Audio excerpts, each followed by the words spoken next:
तर Worli hit and run प्रकरणी मिहीर शहाचं संपूर्ण कुटुंब दोषी आहे असं संजय राऊतांनी म्हटलंय। पोलिसांनी मिहीर शहाच्या फाशीची मागणी करावी असंही राऊतांनी म्हटलेलं आहे। तर अर्थहीन बोलतात, प्रत्येक गोष्टीत राजकारण नको असं उत्तर यावर संजय शिरसाट यांनी दिलंय। विरोधी नेत्याच्या मुलानं काही चुकीचं कृत्य केलं तर ते राजीनामा देतील का असाही सवाल संजय शिरसाट यांनी उपस्थित केलाय।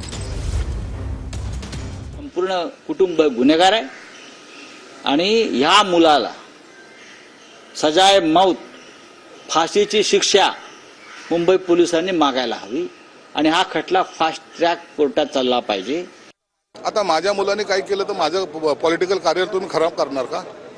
त्याला सजा देणार का मला देणार? हा राजकीय अँगल जे करतात नाही। उद्या जर त्या या विरोधी पक्षाच्या कोणत्या मुलांकडे जर गुन्हा घडला त्यांचे बाप लोक राजीनामा देणार आहेत का?